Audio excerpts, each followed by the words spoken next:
तो बेटा आज आगे करते हैं।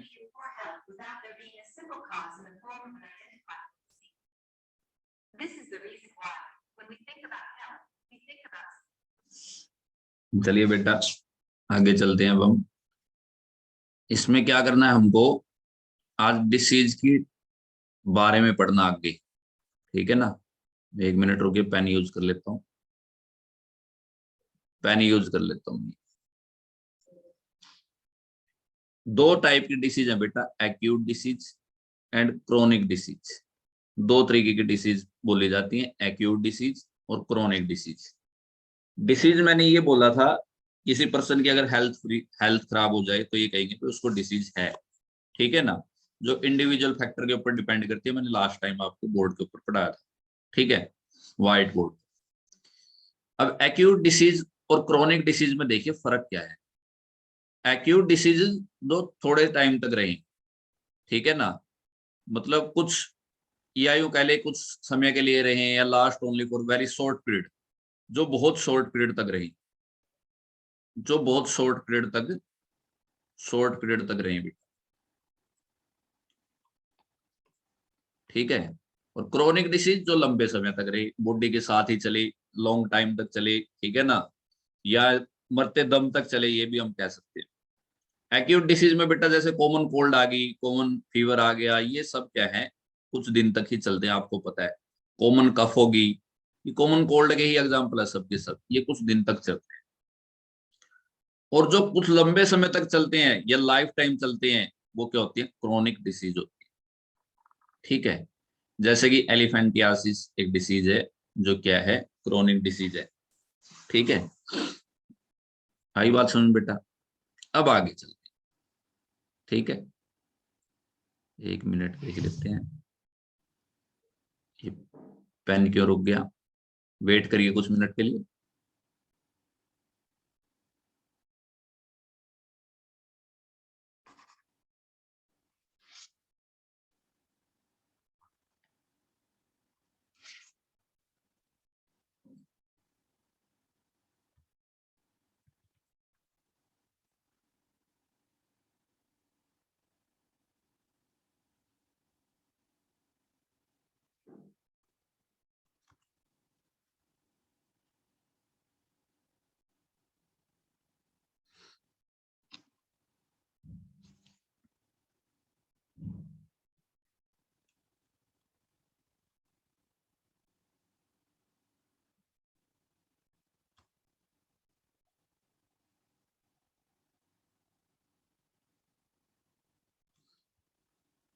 अब चलते हैं बेटा जी नेक्स्ट टॉपिक पे, chronic disease and poor health.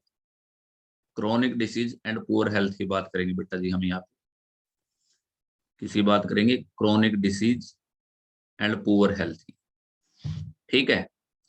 दोनों डिसीज क्या करती हैं, हमारी हेल्थ पे डिफरेंट डिफरेंट इफेक्ट रखती है, ठीक है।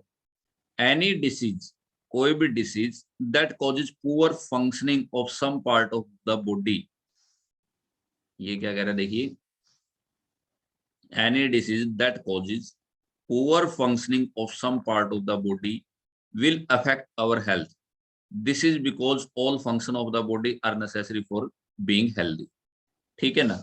ये तो सबको पता ही है, ये तो कोई खास बात नहीं है, लगभग सभी बच्चों को पता है कि इसका मतलब क्या होता है, ठीक है बेटा।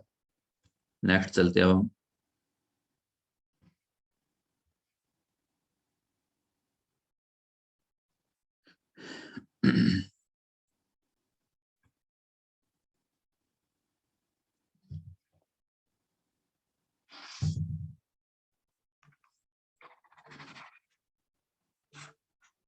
चलिए बेटा नेक्स्ट पे चलते हैं हम, देखिए यहाँ पे क्या कह रखा हमको, but an acute disease which is over very soon will not have time to cause major effects on general health while chronic disease will do so।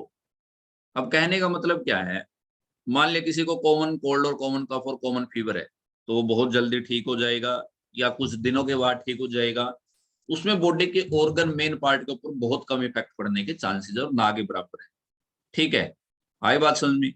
लेकिन अगर आपको क्रोनिक डिसीज है, ये आपके लिए डिफिकल्ट कर देगा सब रूटीन फॉलो करने के लिए। एक्यूट डिसीज के बाद तो फिर आप स्कूल जा सकते हैं, नहीं भी जा सकते, आपकी इच्छा है। लेकिन अगर आपको क्रोनिक डिसीज है, आपके लिए दिन भर के काम करना आपके लिए क्या हो जाएगा, मुश्किल हो जाएगा, ठीक है ना। तो प्रोलॉन्ग जर्नल हेल्थ जो हमारी होती है वो क्रोनिक डिसीज से इफेक्ट होती है, ठीक है। तो क्रोनिक डिसीज क्या होती है, drastic long term effects on people health as compare to acute disease रखती है, ठीक है। आई बात समझ बेटा, ये ड्रास्टिक इफेक्ट रखती हैं किसके ऊपर, लोगों की हेल्थ के ऊपर, जबकि एक्यूट डिसीज में ऐसा कुछ नहीं है, ठीक है। आपने पहले पढ़ भी रखा होगा ये, मैं रिपीटिशन करवा रहा हूं इतने पोर्शन का, ठीक है।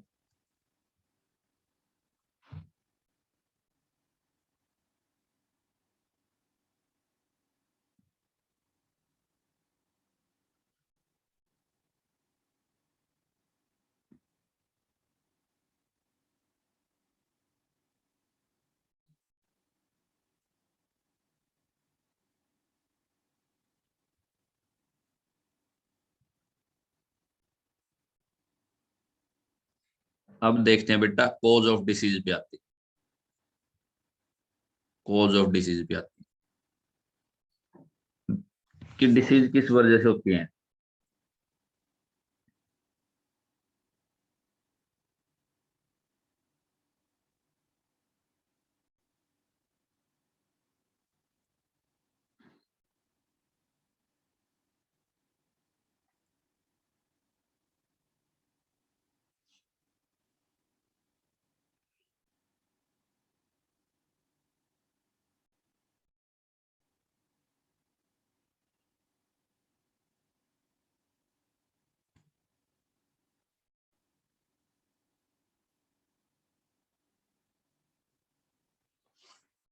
चलिए बेटा स्टार्ट करते हैं अब आगे इसको।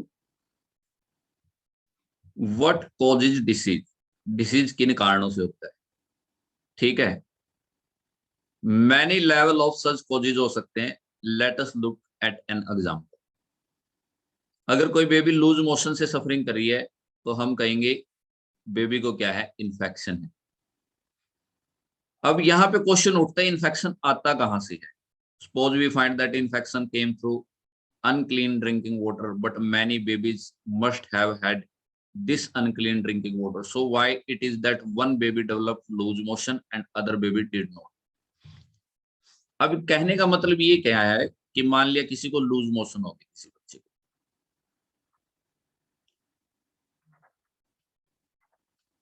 ठीक है, बेबी को लूज मोशन होगी, कहेंगे भाई इसको ये क्या है, डिसीज है, बीमारी होगी भाई, लूज मोशन होना स्टार्ट हो, ठीक है। कहेंगे भाई इसको इन्फेक्शन हो गया, डॉक्टर कहेगा जी इन्फेक्शन की वजह से ऐसा है।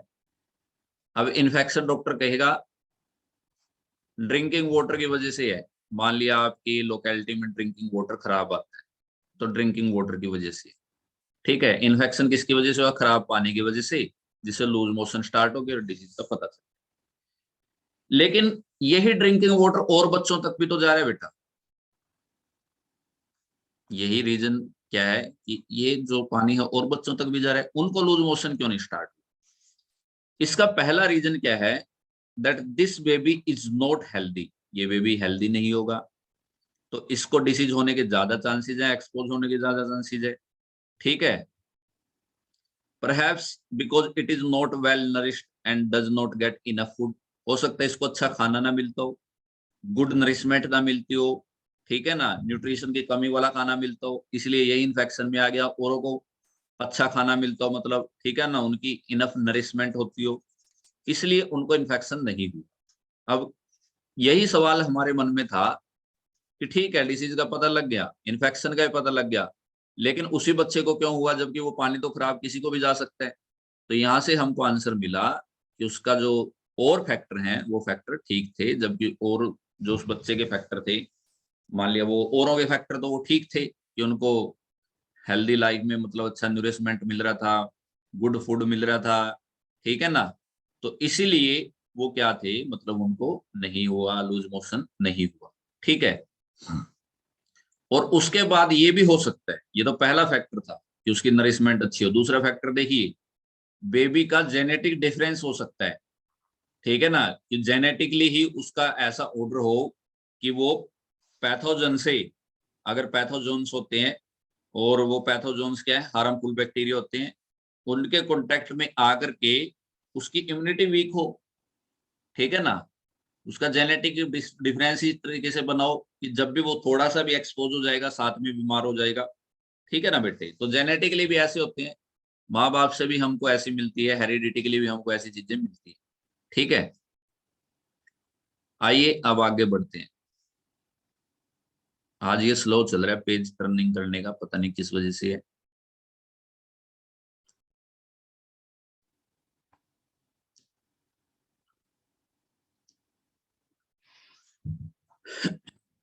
तो यहां से हमको एक बात समझ में आ गई, देखिए क्या बात समझ में आ गई। डिफरेंस और poor nourishment alone would not lead to loose motion but they become contributory causes to disease. कि सिर्फ यही एक कारण नहीं है कि उसकी नरिशमेंट अच्छी नहीं थी, ठीक है ना, यही एक अच्छा कारण नहीं है, या फिर उसका जेनेटिक डिसऑर्डर था इसी वजह से वो बीमार पड़ गया हो, ठीक है ना। Why was there no clean drinking water for the baby? Perhaps because the public services are poor where the baby family lives. So poverty or lack of public service become third cause to the baby disease. It will now the obvious that all disease will have immediate cause and contributory causes. Also, most disease will have many causes rather than one single cause. ठीक है। अब यहाँ पे क्या है कि disease के दो ही कॉज माने हैं मेनली। कौन कौन से? तो इमीडिएट कॉज, इमीडिएट कॉज, ठीक है। और एक कौन सा माना गया? कॉन्ट्रीब्यूटरी। कॉन्ट्रीब्यूटरी जैसे कि इसमें क्या आ गया, कॉन्ट्रीब्यूटरी में क्या आ गया? जेनेटिकली आ गया, ठीक है, इन्वायरमेंटल आ गया, ठीक है। इमीडिएट कॉज में क्या आ गया? जैसे खराब पानी मिल गया भाई, ठीक है ना, खराब पानी, उसमें इन्फेक्शन था, ठीक है, ये आते हैं। अब पढ़ते हैं इन्फेक्टिशियस एंड नॉन इन्फेक्टिशियस डिसीज या कोज। कोज पढ़ते हैं इनके, इन्फेक्टिशियस और नॉन इन्फेक्टिशियस के। इन्फेक्टिशियस किसको बोलते हैं और नॉन इन्फेक्टिशियस किसको बोलते हैं? जैसे कि बेटा आप ना भीड़ भाड़ के इलाके में, सपोज करिए ये आप भीड़ भाड़ के इलाके में पहुंच गए, आपके चारों तरफ सराउंडिंग में बहुत सारी भीड़ है, ठीक है ना। तो यहाँ पे क्या है, इमीडिएट कॉज आपको कि आपको यहाँ पे डिसीज हो सकती है, ठीक है। और ये दो डिसीज किस वजह से हो सकती है? इन्फेक्टिशियस एजेंट, सॉरी, इमीडिएट आपको डिसीज हो सकती है, इमीडिएट कॉज की वजह से डिसीज हो सकती है। किस वजह से हो सकती है? पब्लिक फैक्टर के ऊपर भी डिपेंड करती है ये, और किसके ऊपर डिपेंड करती है? इंडिविजुअल फैक्टर के ऊपर भी डिपेंड करती है, ठीक है ना। जैसे आप भीड़ भाड़ के इलाके में चले गए, किसी को इन्फेक्शन है तो आपको इन्फेक्शन होने के ज्यादा चांसेस हैं, ठीक है ना। तो इस तरीके से इन्फेक्टिशियस और नॉन इन्फेक्टिशियस कॉज भी होते हैं। आइए उनको समझते हैं। पहला कॉज क्या है यहाँ पे? One group of cause is infectious agent mostly microbes and microorganism. Infectious agent कौन कौन से होते हैं? Microbes and microorganism. Disease where microbes are immediate cause are called infectious disease.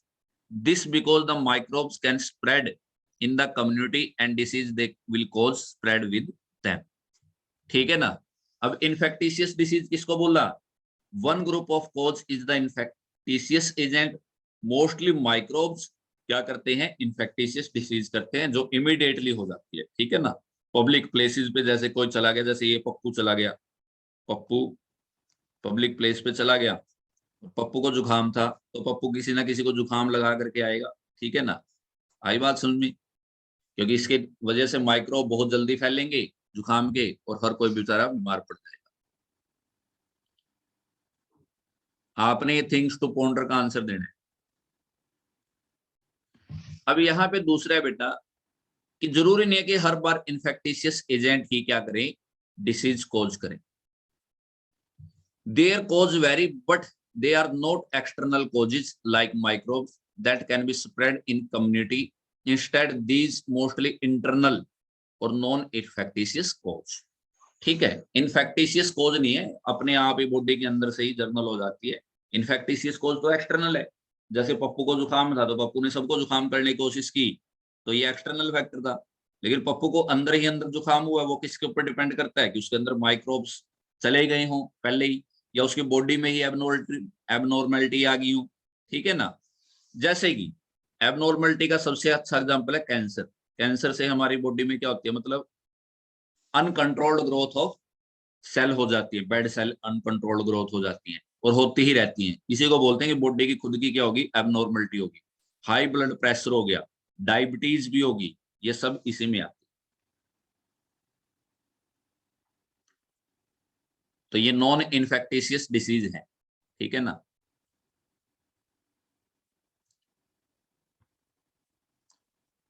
ये पढ़ना बेटा पेप्टिक अल्सर के बारे में। अब चलते हैं इन्फेक्टिशियस डिसीज में, इन्फेक्टिशियस एजेंट क्यों। ठीक है।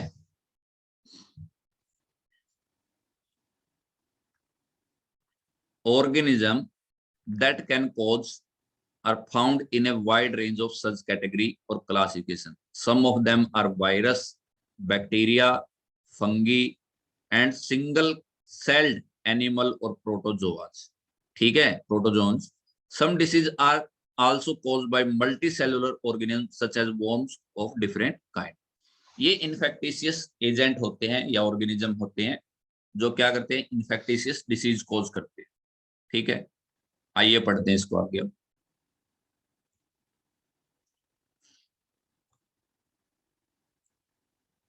जैसे बेटा ये कोविड का वायरस है, इसकी वो दिखा रखी है, इमेज दिखा रखी है। ठीक है। प्रोटोजोआ ऑर्गेनिज्म की दिखा रखी है जिससे काला आजार होता है। ठीक है।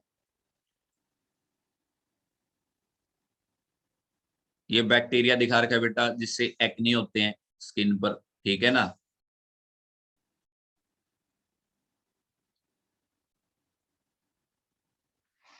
ये वॉर्म दिखा रखा है बेटा, वॉर्म। ठीक है ना। ये प्रोटोजोआ दिखा रखा है बेटा, ये इनके नाम है, ट्रायोपेनोसोमा, राउंड वॉर्म। ठीक है ना, इनके नाम है।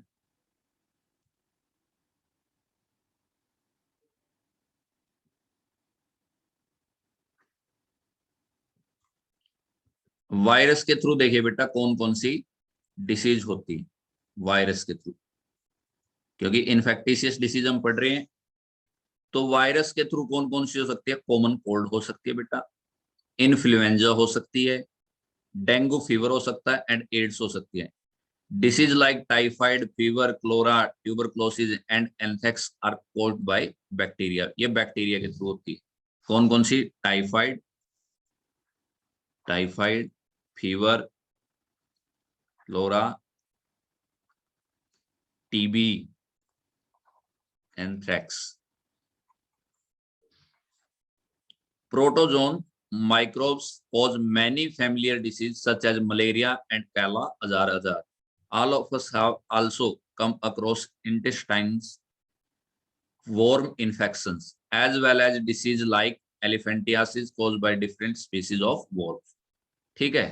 Why it is important that we think of these category of infectious agents? The answer is that these characterized are more important factor deciding what kind of treatment is used. ठीक है ना। अब आपसे यही सवाल पूछा गया है, ये सवाल देखिए बहुत इंपॉर्टेंट सवाल है कि हमको इन्फेक्टिशियस एजेंट के बारे में क्यों कैटेगराइज करना पड़ा, क्योंकि हमको पता चल जाए कि किस तरीके का है। ठीक है ना, तरीका पता चल जाए कि इसको क्रिएट करने वाला कौन सा माइक्रो ऑर्गेनिज्म है, किसकी वजह से ये बना। ठीक है बेटा। ऑल वायरस कहाँ रहते हैं बेटा, होस्ट की सेल में रहते हैं। ठीक है। Whereas bacteria very rarely do, bacteria cell में नहीं रहते। Virus, bacteria, fungi multiply very quickly while worm multiply very slowly in comparison. Taxonomically, all bacteria are closely related to each other than to virus and vice versa. तभी तो अभी Covid का virus है ना, आपने देखा होगा ये बार बार अपनी क्या कर रहे हैं, चेंज कर रहे हैं। अभी कह रहे थे भाई कोविड का क्या आया था, कोविड 19 आया था, फिर डेल्टा वेरिएंट आया, ओमिक्रॉन आ गया, अब ओमिक्रॉन में B.2 कह रहे हैं कि वो आ गया। ठीक है, मतलब इसके चलते जा रहे हैं और क्लोजली रिलेटेड भी नहीं है, स्पाइक्स अलग अलग स्पाइक्स हैं, जबकि बैक्टीरिया में ऐसा नहीं होता। इसलिए बैक्टीरिया की वैक्सीन बनाना आसान है और वायरस की वैक्सीन बनाना बहुत मुश्किल है। ठीक है।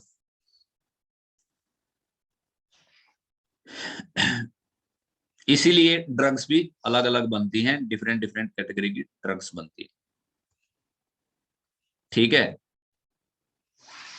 एक एग्जांपल के थ्रू देखिए, let us take antibiotics, they commonly block biochemical pathways important for bacteria. Many bacteria, for example, make a cell wall to protect themselves. The antibiotic penicillin blocks the bacterial process that build the cell wall. As a result, the growing bacteria become unable to make cell wall and die easily. Human cells do not make a cell wall anyway, so penicillin cannot have such an effect on us. Penicillin will have this effect on any bacteria that use such processes for make cell wall. Similarly, many antibiotic work against many special species of bacteria rather than simply working against one. कहने का मतलब एक example से देकर के समझाया, एक antibiotic है जिसका नाम क्या है, पेनिसिलिन, सबसे पहले बनाई गई थी पेनिसिलिन। ठीक है, अलेक्जेंडर पेनिसिलिन ने इसको तैयार किया था, फर्स्ट एंटीबायोटिक थी जिसको लेबोरेटरी में तैयार किया गया था। ये एंटीबायोटिक क्या करती है, बैक्टीरिया के अगेंस्ट काम करती है। वो बैक्टीरिया जो हमारी बॉडी को तो नुकसान पहुंचाते हैं और अपनी सेल वॉल भी बना लेते हैं, जिनको खत्म करना मुश्किल हो जाता है, खुद की सेल वॉल बना लेते हैं। तो जैसे ही पेनिसिलिन ली जाती है, वो जब ये बैक्टीरिया अपनी सेल वॉल बनाना स्टार्ट कर देते हैं, इसको पहले ही खत्म कर देती है। ठीक है बेटा जी, और इसकी वर्किंग को रोक देती है। और कोई जरूरी नहीं है कि ये मतलब क्या करे, सेल वॉल इस एक एक एक बैक्टीरिया की रोके, बहुत सारे बैक्टीरिया के अगेंस्ट ये एंटीबायोटिक्स काम करती है। ठीक है,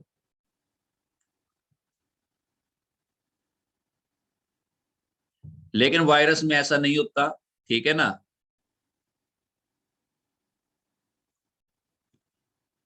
अब किसी को वायरल इन्फेक्शन है तो उसमें एंटीबायोटिक काम नहीं करती। ठीक है ना, taking antibiotic does not reduce the severity of duration of the disease. इसीलिए कोरोना के अंदर एंटीबायोटिक नहीं दी जाती, एंटीबायोटिक बहुत कम काम करती है। ठीक है ना, आई बात समझ में। अगर हमको वायरल कोल्ड के साथ साथ बैक्टीरियल इन्फेक्शन है तो एंटीबायोटिक हमारी मदद कर सकती है।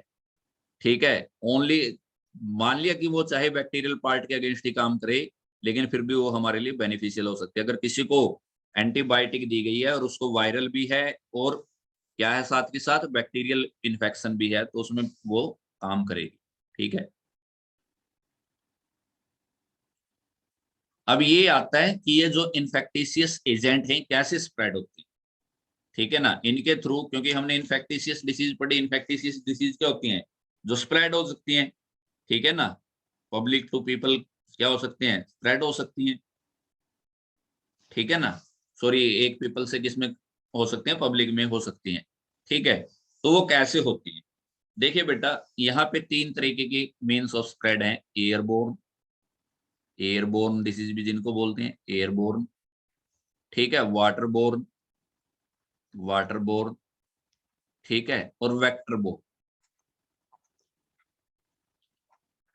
ठीक है, तीन तरीके से मीन ऑफ स्प्रेड होता है, मैं इसी को समझा रहा हूँ। ठीक है, एयरबोर्न में क्या होती है, एयर के थ्रू जो इन्फेक्टिशियस एजेंट हेल्दी पर्सन में स्प्रेड होते हैं बीमार पर्सन से। जैसे कोई बीमार पर्सन है, ये पप्पू बीमार है, ठीक है ना, पप्पू को बुखार है या पप्पू को वायरल इन्फेक्शन है, तो पप्पू को वायरल इन्फेक्शन है तो हेल्दी पर्सन में अगर पप्पू ने इन्फेक्शन ट्रांसफर कर दिया तो ये कैसा इन्फेक्शन हुआ, एयरबोर्न हुआ, एयर के थ्रू ट्रांसफर हुआ। ठीक है, वायरल इन्फेक्शन किसके थ्रू ट्रांसफर होते हैं, एयर के थ्रू। जैसे स्नीजिज और कफ और वायरस भी ऐसा ही माना गया है। ठीक है, जैसे ये क्या बोलते हैं, जैसे कोरोना, कोरोना इसी में लिया गया है। इसके एग्जांपल देखिए, common cold, pneumonia and tuberculosis. TB भी बेटा, जिस किसी पर्सन को टीबी है उससे भी आपको दूर रहना चाहिए। ठीक है, इनको एयरबोर्न डिसीजन बोलते हैं, एयरबोर्न। ठीक है, अब जो वाटर के थ्रू होते हैं उनको क्या बोलते हैं, वाटर बोर्न। उनको क्या बोलते हैं, वाटर बोर्न। जैसे किसी कॉलोनी में बेटा पानी आया, और पानी क्या था, जैसे पानी आया किसी कॉलोनी में, और उस कॉलोनी के पानी में क्या है, जैसे पानी आया बेटा कहीं से भी, और उस पानी में क्या कर दिया, किसी ने इन्फेक्टिशियस एजेंट छोड़ दिए। किसी बीमार पर्सन ने इन्फेक्टिशियस एजेंट छोड़ दिए तो वो पानी में भी चले जाएंगे और वो पानी हाउस होल्ड में जाएगा फिर।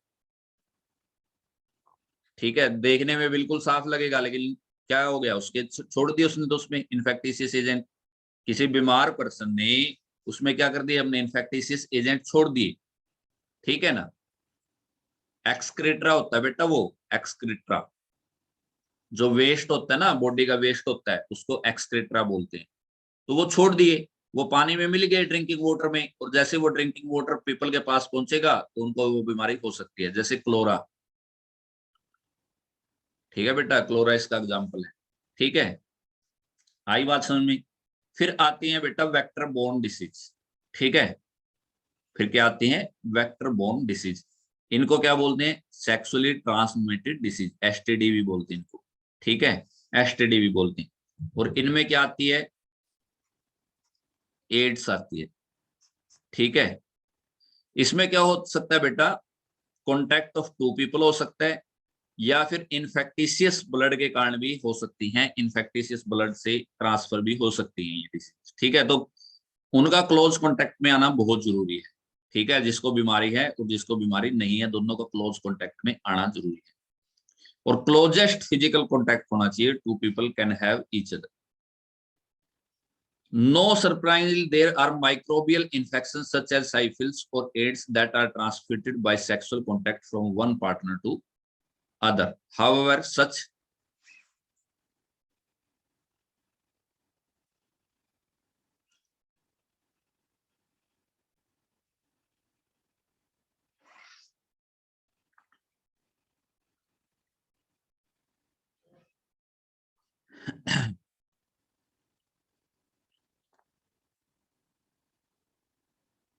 अब देखिए बेटा, इसके बाद कहाँ थे हम, यहाँ थे,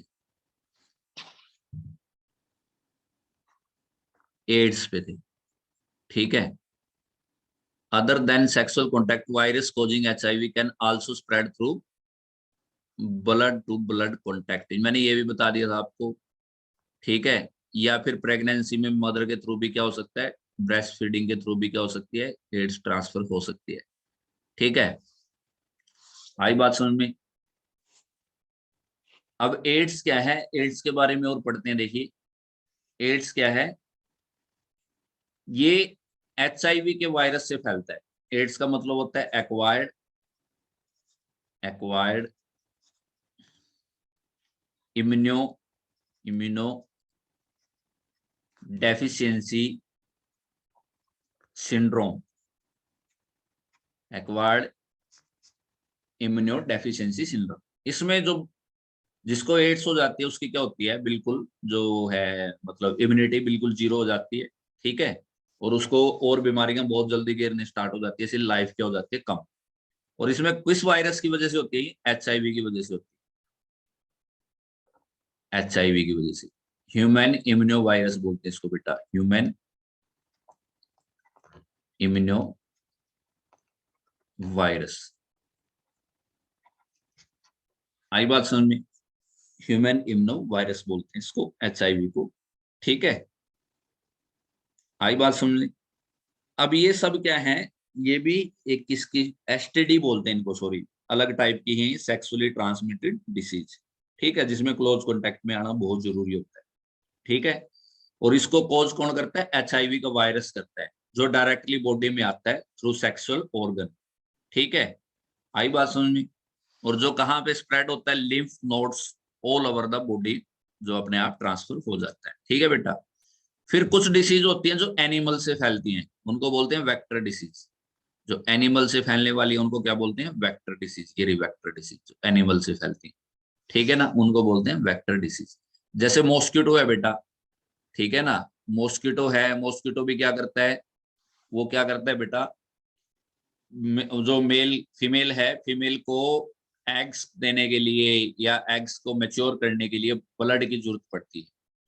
तो वो एक हेल्दी पर्सन में ब्लड छोड़ जाता है, जब चूसने आता है तो दूसरे के जो वायरस हैं उसमें ट्रांसफर हो जाते हैं।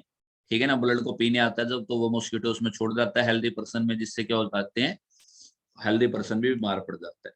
तो तीन तरीके की डिसीज बता दी मैंने, एयरबोर्न, ठीक है, वाटर बोर्न और वेक्टर बोर्न। वेक्टर बोर्न जो मतलब एनिमल से, इंसेक्ट से ह्यूमन बीइंग में आए, उनको वेक्टर बोर्न डिसीज बोलते हैं।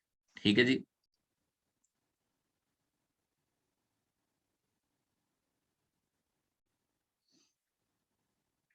ये बना रखा बेटे देखो, ठीक है ना। जैसे बेटा किसी को डॉग ने काट लिया तो उसको क्या हो जाती है, डॉग ने काट लिया तो उसको रेबिस हो जाती है बेटा, ठीक है ना। आई बात समझ में। अब साइन और सिम्टम में देखिए क्या डिफरेंस है। साइन में और सिम्टम में देखिए बेटा जी क्या डिफरेंस है। साइन में और सिम्टम में, sign and symptom of disease will thus depend on tissue or organ which the microbes target. If lungs are targeted, then symptom will be cough and breathlessness. If the liver is targeted, there will be jaundice. If brain is targeted, will observe headache, vomiting, fits, or unconsciousness. We can imagine that the symptom and sign of infection will be if you know that the target tissue or organ is and the function that carried out by this in our body. अब समझने की कोशिश करिए इसका मतलब क्या है। वो कह रहे हैं कि अगर हमने इन्फेक्टिशियस एजेंट पहचान लिए, इन्फेक्टिशियस एजेंट का हम हमारी जो डिफरेंट डिफरेंट ऑर्गन्स हैं उन पे इफेक्ट जान लेते हैं, और उन इफेक्ट से हमको पता चल जाता है कि किस फंक्शन के ऊपर ज्यादा इफेक्ट पड़ा है, कौन से ऑर्गन के ऊपर ज्यादा इफेक्ट पड़ा है, और उसका ट्रीटमेंट हम स्टार्ट कर देते हैं। अब यहाँ पे साइन और सिम्टम इसने एक ही बात लिख दी, जबकि साइन और सिम्टम दोनों डिफरेंट बात। कैसे हैं देखिए, सिम्टम क्या होते हैं कि मान लिया आपको खांसी है तो आपको कोल्ड हो सकती है। मान लिया आप खांस रहे हैं तो आपके जो फेफड़े हैं वहां पे आपको कफ हो गई है। ये पहला सिम्टम है कि आपको कफ है, लेकिन जरूरी नहीं है वो कफ टीबी भी हो सकती है। तो डॉक्टर टेस्ट करेगा और टेस्ट करके आपको बताएगा भाई ये टीबी है। तो साइन क्या होते हैं, साइन ये होता है कि आपकी बीमारी को बता दिया जाता है कि आपकी बीमारी है, ये डिसीज है। जबकि सिम्टम बताते हैं कि ये डिसीज हो सकती है। वो क्लैरिफाई नहीं करते, वो आपको बता नहीं देते कि ये डिसीज आपको है। जबकि सिम्टम आपको कह दे, सॉरी साइन आपको बता देता है कि आपको ये डिसीज है। ठीक है बेटा जी।